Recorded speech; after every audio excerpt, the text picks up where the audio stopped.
Okay, yeah, so I'm going to talk about Moist Cryptography, which is the art project on the foyer, which I imagine perhaps most people have either seen or passed through or wondered about.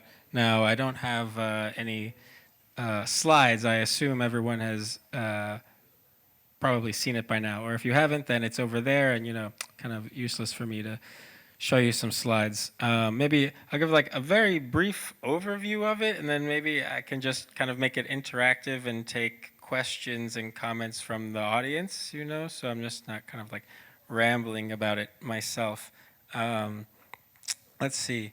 The basis of this project, or I think one of the core inspirations came from kind of exploring the feedback loops between humans and their environment. Actually, I was like, we were very inspired, but myself and my collaborator in this project, Dr. Bardakos, about there's a very incredible bio artist that I'm ashamed I always like, Stellark. I was going to say like Cyark, but his name is Stellark, who's like grafted an ear on his arm and a very pioneer of bio art, who I had the privilege to see along with a number of other bio artists. And the way they described their work was always kind of like very stuck with me. And it was not as kind of, I was going in expecting, okay, like an augmentation of I put this thing on my arm, I put this hook in my body, or I, graft this moss on and I become like a moss man or something. But all their thoughts were more about kind of the systemic, like integrated process of becoming part of a larger system and reflecting as part of that system, as opposed to like a simple augmentation, which would be kind of the point of view of kind of like, let's say a pre-metacognizant viewpoint of looking outwards rather than looking at a totality of a system. And that made me think about cryptography as well as a nature, a new environment, or let's say a blockchain has perhaps an inevitable new environment of how we situate ourselves within landscapes of data. And what that means when we do something as simple as perhaps, let's say, like scan our eye to open a door. So I think this is a very good example. Like, let's say with something like a world coin or some sort of like blockchain enforced biometric system where you use your data to gain some augmentation. Right, so like, okay, now I don't need to open my door, I don't need to reach my hand into my dirty pocket, I can whatever. But nevertheless, there's these feedback loops that happen where now it's not simply an augmentation of like, okay, now I have this ability to open this door. No, it's like now my eyeball has achieved like cyber-potent significance in a new feedback system where there's all sorts of different access panels and barriers to data and like barriers to acquiring resources for which now like the fact that I'm a human being and have eyes, it has a special relevance to, even if I haven't participated or even signed up for such a system. Perhaps simply existing within the environment in which this system exists has like altered actually like in some way what it means for me to be a human. And I think as more of these systems become more and more, I won't say invasive, but let's say pervasive, as like more and more biometric data can be or will be exfiltrated from our persons, like our relationships to ourselves will necessarily change because our relationship to ourselves is predicated upon our relationship to our biometric data. I think perhaps that has changed historically at different times culturally, but now it seems we're on, a very monumental change of this nature because of the discretion at which we can like isolate, target, and metricize biometric data and integrate those into systems that may be beyond our control. And so that interested me as like, okay, here's maybe like a subject matter where using also my interest in blockchain or like exploring blockchain as a medium, like what else is there in blockchain as a medium? And I would argue And if any hecklers, I'm willing to like go back with like the only thing interesting left with blockchain as a medium right now is programmable cryptography, and mostly everything else has been like mined out, or everything else now BlackRock is doing. And I'm sure they're getting into like programmable cryptography as well, but at least there's still like a green field of new possibility that extends what blockchain can touch.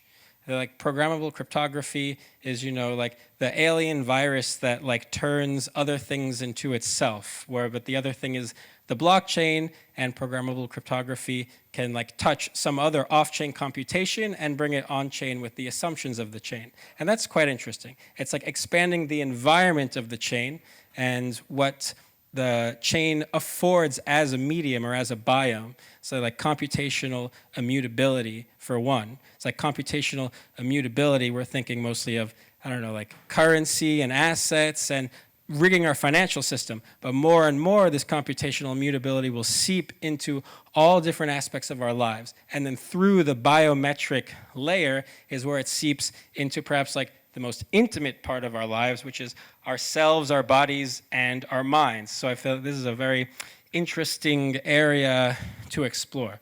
And at the same time, I think offers an interesting exploration from the technical side, from like using things like zero-knowledge machine learning.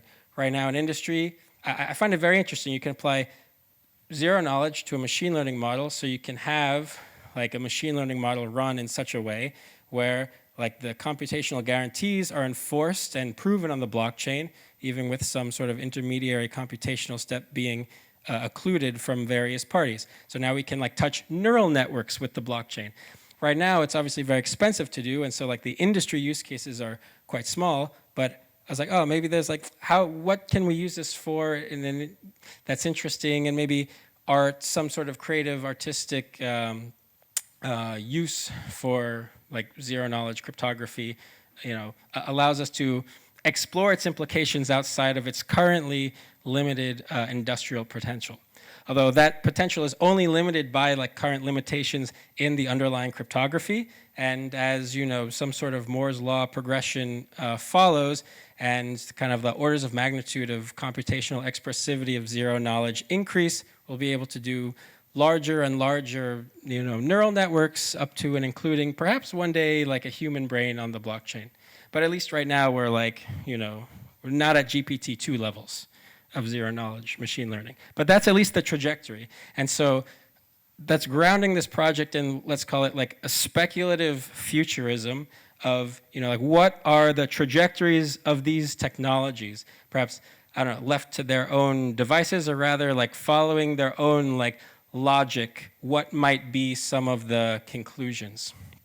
And I think one of the foundational conclusions we've come to, and that kind of influenced the construction of the sculptures and then the digital part, which I'll touch and maybe finish on, is this idea of like a solved entity that, let's say if you had enough biometric data exfiltrated from you, or if you were like if you were adequately enough modeled in a computational system, such that, let's say, to put it in technical terms, or I guess philosophical terms, like your cognitive light cone, would be like completely encapsulated by some external computational system, meaning that like there's some other entity that knows everything you ever could possibly do before you could do it and can like plan accordingly. Essentially kind of like a matrix hypothesis, right?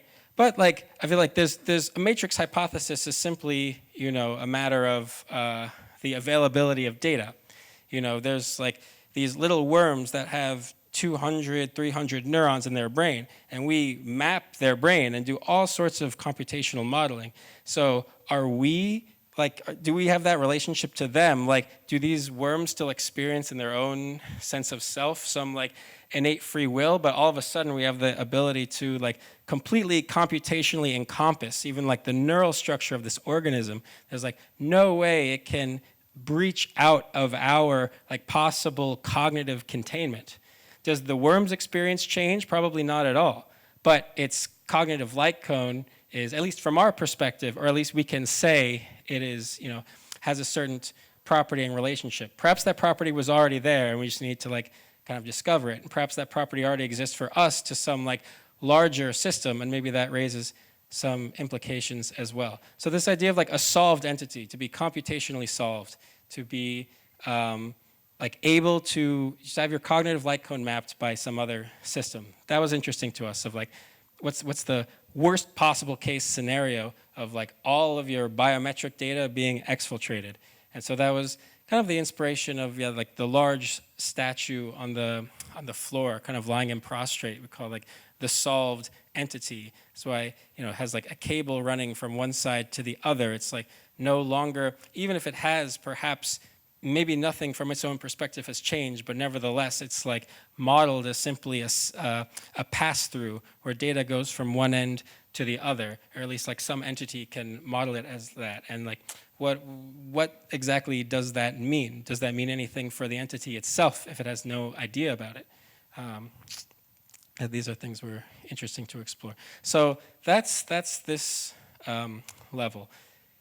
Then working on the digital component, which we're still working on, is using, actually what we wanted to do was like use a face scanner, so still running with this WorldCoin idea of using like a zero knowledge machine learning face scanning to do like a proof of face.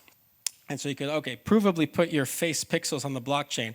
Is there a premium or an interest to, you know, provably organic pixels? Does the fact that this pixel came from your face, or like these amalgamations of pixels came from such and such's biometric data in and of itself make those individual pixels more interesting and compelling? Well, obviously, that is the very nature of biometric data. Like, yes, the fact that it came from a certain source, the fact that it has a certain provenance chain carries a certain interest and a certain value to the data. And so we're gonna like play with that aspect.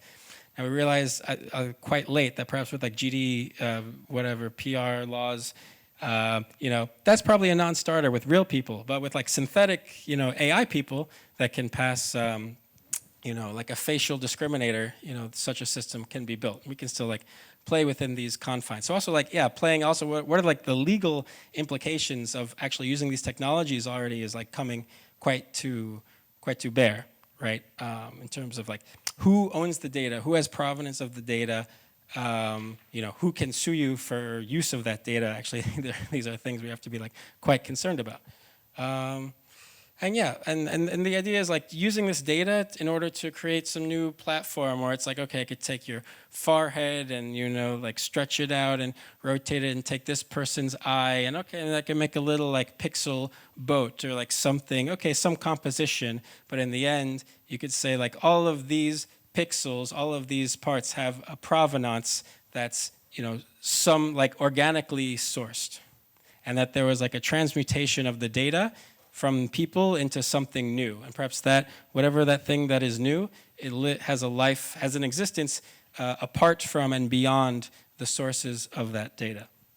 I think that's a good place to stop.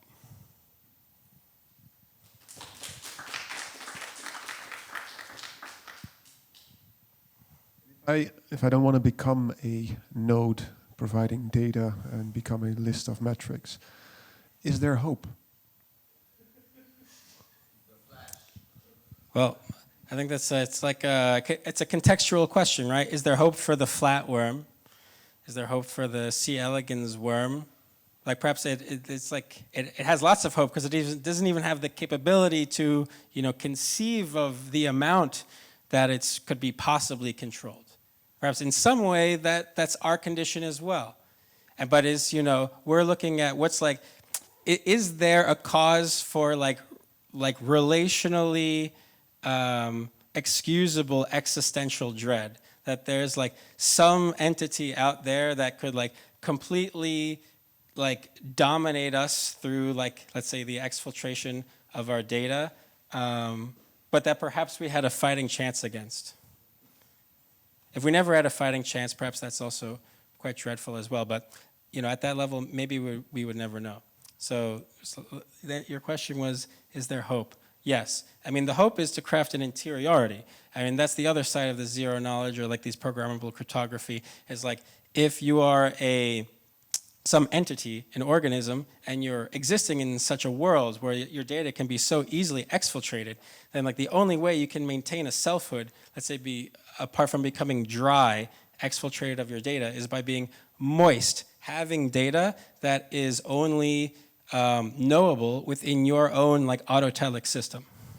So I think that's the key, and that's where programmable cryptography comes in, because you can define the boundaries of information transference. So you can say, okay, this data cannot leak outside of my interiority. And because it cannot leak outside of my interiority, it cannot be sufficiently mapped by an external entity, because I have like too many internal degrees of freedom. Like they would need some sort of, you know, like inside look. And as long as I have that shield, I have enough degrees of freedom to avoid, you know, like a terminal cognitive capture. So I think, yeah, the answer comes back down to like programmable cryptography as well, I think.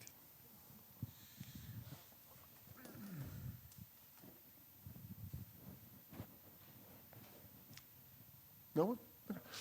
Okay. Thank you. Yeah, that's, thank you. Yeah, I'd love to.